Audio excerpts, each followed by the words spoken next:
Salut tout le monde, c'est Alex. Aujourd'hui, la capsule touche la sédentarité. Mais c'est quoi? Ça mange quoi en hiver?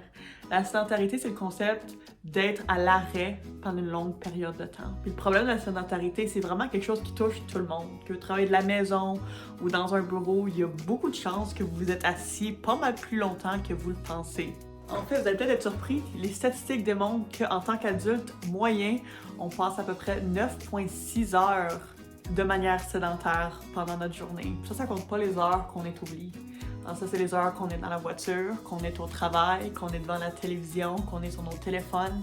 Alors toutes ces parties de la journée où on est assis et qu'on ne bouge pas. Là, la question c'est-tu un problème? Mais en fait, la sédentarité en tant que telle, c'est pas ça le problème. Le problème, c'est l'impact que la sédentarité a sur notre corps et sur notre bien-être.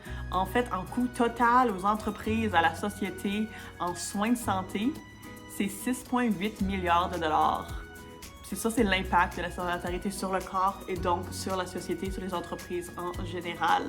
Et on sait que l'inactivité, c'est le 4e facteur de risque de mortalité dans le monde selon l'OMS, l'Organisation mondiale de la santé.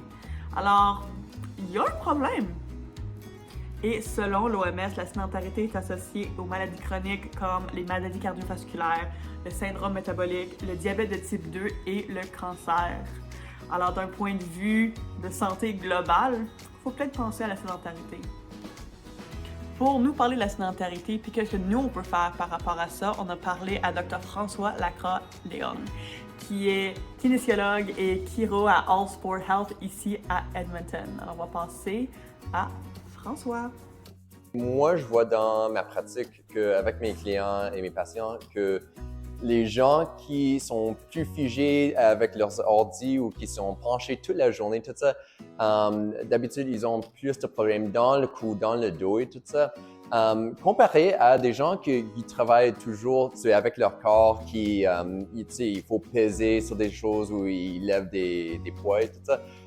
Comparativement, les gens qui ne bougent pas ont d'habitude plus de douleurs dans leur dos, dans leur cou et même à travers du corps. D'habitude, une grosse affaire que je vois d'habitude, c'est dans le bas du dos, parce que les gens sont toujours penchés avant et à cause de la biomécanique de les hanches et tout ça, qu'est-ce qui se passe? C'est tu es assis toute la journée, le poids de ton corps va à travers des hanches et ça va causer que des fois, ça va même se bloquer à travers des hanches. Et c'est là que des fois, tu vas te lever et tu as un mal de dos comme ça. Et je vois ça comme chaque journée qu'il y a des gens que je dis, ben, est-ce que tu as fait de quoi? Et les gens, à travers du tout, ils disent, oh non, j'ai fait rien qui a causé ce problème-là. Et moi, je suis comme, mais c'est là la réponse que t'as fait rien. Et c'est là que la douleur s'est commencée. Des fois, c'est difficile parce que tu as un projet qu'il faut que tu fasses et tu es assis pour comme 3-4 heures à la fois en train de faire ton projet. Mais une chose, c'est des fois, il faut juste qu'on ait un petit rappel pour presque comme snap out of it. Alors, moi, je dis toujours, on a des cellulaires, alors tu peux mettre des alarmes. Tu peux même mettre des petits sticky notes sur le côté de ton ordinateur et tout ça pour te donner une petite rappellation pour, lève-toi pour comme 2 secondes, tourne la chambre et tout ça. Après, assis, même cet effet-là, ça va avoir un gros effet en termes de faire une prévention pour la douleur du cou et du dos et du corps. Merci beaucoup, Dr. François, pour ces super belles informations et ces astuces. Maintenant, parlons de qu'est-ce qu'on peut faire dans notre routine de tous les jours pour un peu aider cette idée de sédentarité. Qu'est-ce qu'on peut faire pour incorporer un peu plus d'activité physique? En fait, une des manières les plus faciles de limiter votre sédentarité, d'augmenter votre mouvement, c'est la marche. Et la marche, si vous avez une montre intelligente, un Fitbit, un Apple Watch, c'est fort probable que vous voyez souvent circuler le 10 000 pas par jour. Mais ça vient d'où cette idée de 10 000 pas? Ça va vous surprendre, mais ça vient du Japon pour les Olympiques de 1964 à Tokyo. Il y a une compagnie qui voulait vraiment vendre des podomètres, c'est rendu un peu plus populaire. Et cette idée du 10 000 pas est venue de ces groupes de marche-là C'était Manpokai, ça veut dire 10 000 en japonais, c'est devenu un peu un cri de ralliement pour les clubs de marche qui voulaient se mettre en forme et qui voulaient atteindre ce 10 000 pas comme objectif. Les recherches sont vraiment venues soutenir que 10 000 pas par jour vient vraiment augmenter le niveau de pas qu'on fait quotidiennement au cours de la journée, ce qui augmente l'activité physique et limite la sédentarité. Mais récemment, il y a beaucoup plus de recherches qui démontrent qu'on n'est pas obligé d'atteindre nécessairement ces 10 000 pas-là. Puis pour de vrai, c'est peut-être pas raisonnable selon votre horaire ou ce que vous faites dans votre vie à tous les jours. Peut-être que vous n'avez pas vraiment le temps de faire 10 000 pas, c'est à peu près 6 à 8 km de marche. Si on sort nos petites statistiques, on sait que les recherches démontrent que par rapport aux 10 000 pas, il y a vraiment quelque chose là-dedans. Donc, selon les recherches, 10 000 pas aident à réduire le risque de démence par 50%, le risque de cancer par 30% et les risques de maladies cardiovasculaires par environ 75%. Donc, c'est vraiment des chiffres importants. Mais récemment, le Harvard Medical School a révélé que 4 400 pas par jour, donc pas mal plus bas que le 10 000 qu'on entend tout le temps, est assez pour améliorer de manière notable l'espérance de vie des femmes. Donc, c'est une statistique qui peut aussi être appliquée aux hommes d'une certaine manière, mais qui nous dit que ce 10 000 pas-là, bien que l'objectif exceptionnel n'est peut-être pas notable pour tout le monde, et tant qu'on bouge plus que ce qu'on bougeait avant, c'est ça qui est important.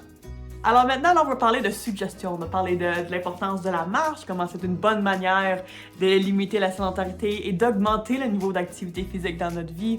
On a parlé des impacts de la sédentarité, mais là, pensons à des petites idées. Qu'est-ce qu'on peut faire dans la vie pour être moins sédentaire et être plus actif?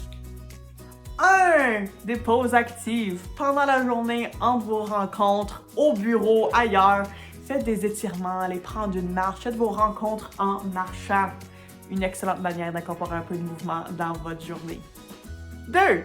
Le transport actif. Si vous pouvez vous déplacer du point A au point B de manière active, en vélo, à la marche, en skateboard, prenez ces occasions-là pour ajouter un peu de mouvement dans votre vie.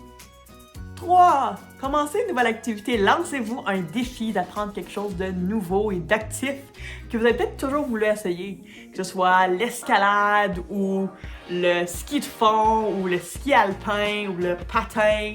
Il y a vraiment mille et une manières d'être actif. Et si vous vous lancez le défi, vous commencez quelque chose de nouveau, ça peut être une manière de rester motivé et d'apprendre quelque chose de nouveau.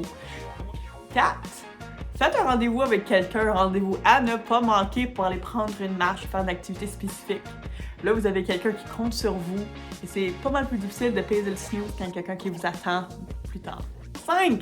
Si vous voulez ajouter des pas dans votre journée, sur YouTube, il y a des step workouts. C'est de la danse, c'est des pas, c'est du mouvement qui vous donne 200, 300, 400, peut-être 1000 pas à votre journée que vous pouvez faire en écoutant un peu de musique et en vous baladant dans la maison. Donc, ça, c'est une autre manière de rajouter un petit peu de mouvement en 15-20 minutes. 6. Organisez-vous un défi de groupe. Donc, si vous avez du monde dans votre bureau ou votre famille qui vous voulez ajouter des pas dans votre journée, vous voulez faire une petite compétition, allez sur Google. Il y a plein de sites web d'applications qui vous permettent de compter, de comptabiliser, comparer vos pas avec d'autres personnes avec qui vous êtes en compétition. Après toutes ces informations que vous avez reçues aujourd'hui sur l'impact de la sédentarité sur nos corps, ce qu'on peut faire pour rester un peu plus actif, des petits trucs qu'on vous a donnés et toutes les informations que Dr. François vous a données, maintenant c'est à vous de jouer. Réfléchissez à comment vous êtes sédentaire dans votre journée, qu'est-ce que vous pouvez faire pour être un peu plus actif à tous les jours. C'est important d'être honnête avec soi-même et de comprendre que il n'y a pas de perfection, il n'y a rien inscrit dans le béton. Donc, travaillez un peu plus pour être un peu plus actif à tous les jours. Et vous allez voir, vous allez vous sentir encore mieux. Alors, bonne journée, à bientôt et restez actifs!